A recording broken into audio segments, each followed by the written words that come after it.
But before then, Buniboy is a tale of an 18-year-old Nigerian who traveled from faraway Lagos State to Maiduguri. In this interview, Niyi Ayola Daniels, also known as the Buniboy, tells us how the intervention and compassion of the alkali who presided over his case in a Sharia court after he was falsely accused of theft saved him from mob action and possibly death. Take a look.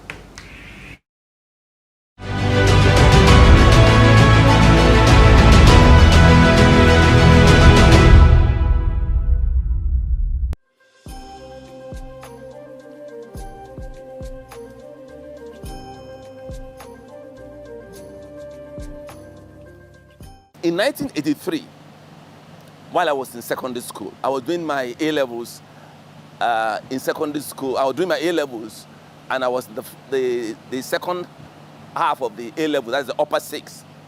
And at that time, my elder brother and my sister, they were students of University of Maiduguri.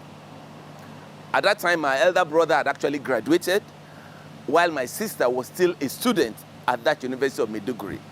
And back home then, University of Maiduguri was a darling university. Every one of us at home as Yorubas living in Lagos, even though I was born in Abeokuta, but I grew up in Lagos. The university that we all wanted to go to, particularly myself, was University of Maiduguri. And it was obvious, the reason was obvious. My brother and my sister, they made me to know how beautiful the university was, how the university took great care in ensuring that the students were well taken care of, and everything was beautiful.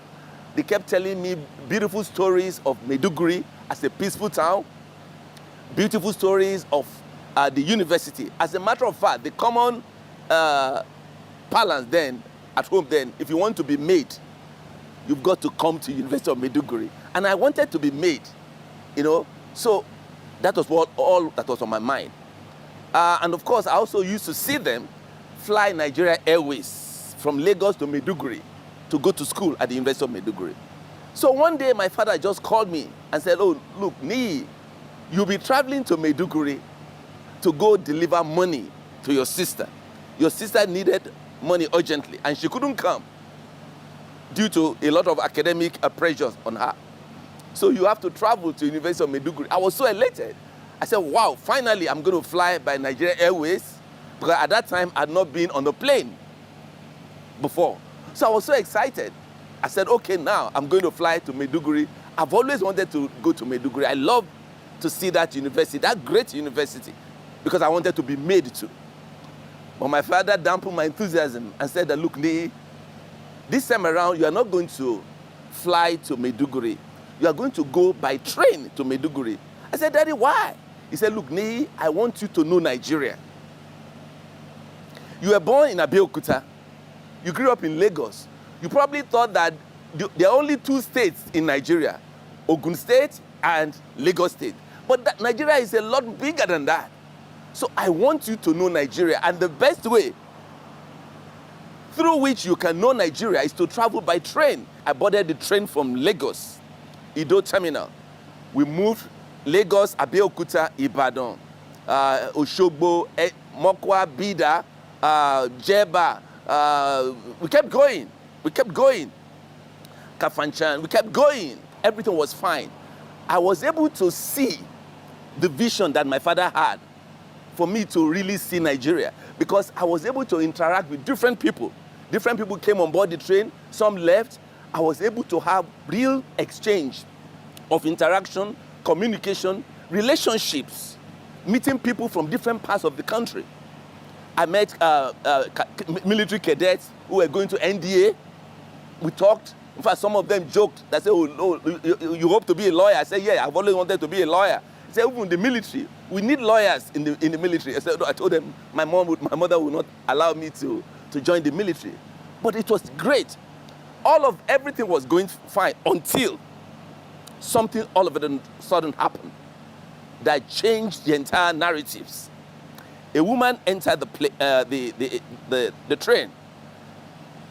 I was carrying a lot of money. Somehow, my trouser protruded. It was evident there was a lot of money that this young man was carrying. And of course, I was also naive. It showed that I had never been on that kind of journey before. From the questions I was asking, from me tasting kilishi for the first time at that time. So I was excited. In fact, I told my dad, I told myself that I'll buy kilishi also for my dad, that he needs to taste kilishi, because this is one of my takeaway from this trip. But all of a sudden, the woman saw the money on me and then conceived a plan. The plan was to actually make me to force me to release that money to her. And how did she try to achieve that? She went to tell the policemen who were the escort of the train that this man who sat beside her stole her money while she was asleep. So the policeman came to me and they told me that, look, a report was brought against you that you stole the money belonging to this woman. I said, I stole money? They said, yes, that this is what the report or the accusation leveled against you by the woman. I told the policeman, I said, yes, I had a lot of money on me, but this money was given to me by my father. And I had a letter to show everything concerning this money. The letter captured my purpose of the journey from Lagos to Maiduguri, where I was going, and my sister that I needed to see, and all of that. But policemen, they refused to believe me. Before I knew what was happening, I received hot slaps. And not only that, the policeman hit me with the butt of the gun, seeking to make me to make confessional statement for an offense that I did not commit. I was able to gather courage, and I told the policeman that, look, I was taught as a student that whenever there's a dispute of this nature between two people, the arm of government that should resolve this dispute should be the court. I said, we'll go to court. So I was forced to come down at Buni Railway Terminal. That is the reason for the title of my book, Buniboy. The boy that came down at that Buni Railway Terminal. We came down, a lot of crowd have already gathered. Before I knew it, virtually everybody in the village knew what was going on. That a Yoruba boy had been arrested for stealing money belonging to somebody in that village, and I was locked up in the police cell for some days, and eventually I was charged to a court, to an alkali court. And here it is where the beauty of Nigeria diversity emerged. Now this alkali judge, he kept looking at me when I tried to talk, because the language of communication in the court was Hausa, and I could not speak Hausa. I do not understand Hausa. I tried to explain. My voice kept shaking. But the alkali surprised me. Instead of using that his authority to intimidate me, he used it to protect me from the mob psychology. Because outside, there were the out-of-school children, the Almajiri, who, to them, why waste time with this Yoruba boy? You have already caught him for stealing. Let us do jungle justice to him. The Almajiri out-of-school children, they considered themselves as maybe the witness, the accuser, the judge, and the executioner at the same time. So, but I bless God for the life of that alkali who shielded me. God bless the alkali. Then all of a sudden, when I least expected it, I just heard the alkali look at me directly and he said, Adeni. I said, sir, Adeni, calm down, calm down. Tell me exactly what happened on the train. I was very shocked because I never expected that the alkali could speak English, because he did not dress up like an English judge. He wore this kind of kanuri cap, and he wore a babariga. So and the village was so remote. I didn't know that he could speak English, clear English. That English that the alkali spoke gave me hope. It was like lifesaver for me. That's how the alkali ordered 2 new sets of policemen to go to Lagos. And as I was later told, the alkali used his own money to sponsor that trip.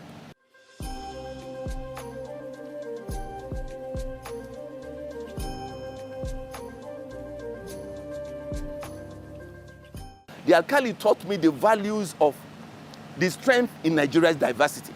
It taught me that we all belong to the common humanity of God, regardless of tribe, regardless of religion, regardless of culture, regardless of language, that we all belong to the commonwealth of humanity, and that we should be each brother's, our brother's keeper. That is the lesson, the great lesson that alkali taught me. It taught me that humanity knows no tribe. Humanity knows no religion. Humanity knows no dialect. Humanity is truth in action. Humanity is justice. Justice is humanity. And that was how the policemen went to Lagos to trace my father. And they traced my father. He was able to show them a carbon copy of that letter that he gave to me. More than that, he recorded the serial number of the Naira notes that he gave to me. Perhaps he did that maybe out of instinct by virtue of his own trading. With that direct positive evidence, they brought that report, that proof of evidence to the alkali, and alkali used that to explain the fact that justice must not only be done, it must be seen to be done. Because if the alkali had not ordered the policemen to go to Lagos to go and obtain evidence to prove my innocence, he would have run into trouble with the mob outside, the crowd, because they would not know the reason for releasing me. So he needed to make justice not only to be done, but to be seen to be done.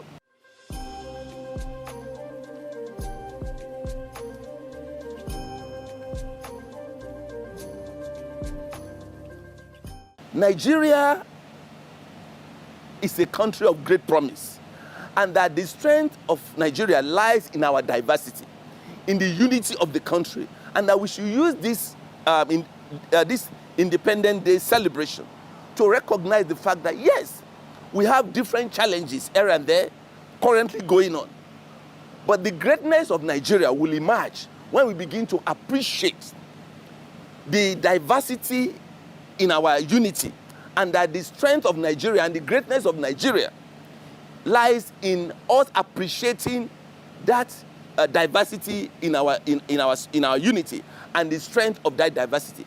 Now, another lesson here for Nigerians is that, just like one former American president said, do not think more of what your country can do for you.